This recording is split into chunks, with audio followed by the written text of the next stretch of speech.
Okay, so hi, I'm Beth, and I'm going to be showing you how to do transformations of sin x and cosine x.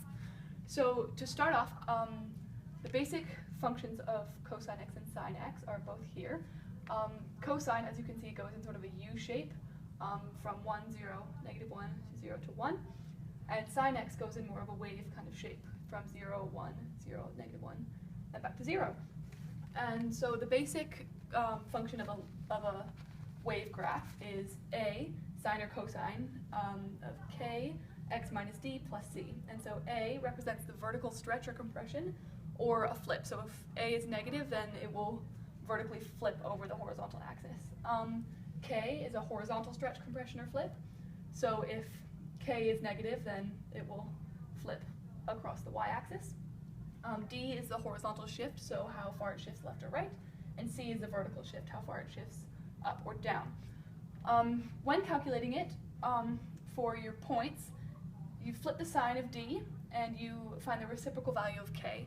So I will show you how to do that in my example. And so my example today is y equals negative sine of a half times x plus pi over 3 plus 2.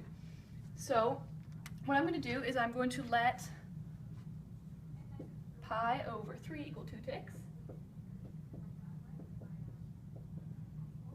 and let pi over 6 equal 1 tick.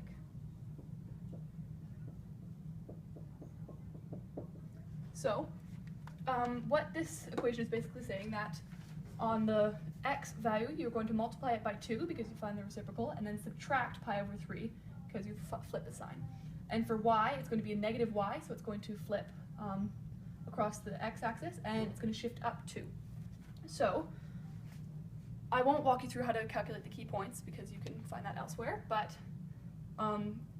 basically you just plug these into this equation, and you plug these into this equation, so you would end up getting negative pi over 3, 2 pi over 3, 5 pi over 3, 8 pi over 3, and 11 pi over 3. And then for your y values, you'd get 2, 1, 2, 3, 2. And you can see how that still sort of follows the wave graph of sine. It's just stretched. So it's stretched horizontally. So what you normally would do on a graph is you would first graph the parent function of sine x. So I'm going to show you how to do that. So you put 0.0, 0, and then pi over 2, 1, pi 0, 3 pi over 2, negative 1, pi over 2, 0, so on and so forth. And it would go the same way into the negatives. And so you graph that, and then you put arrows on it to show that it's a continuous graph, because this graph does technically go on forever. And then you label it. So this would be sine of x. So then you usually would get another color. And so I'm going to use blue. And just to clarify, this is going to be negative 2 ticks.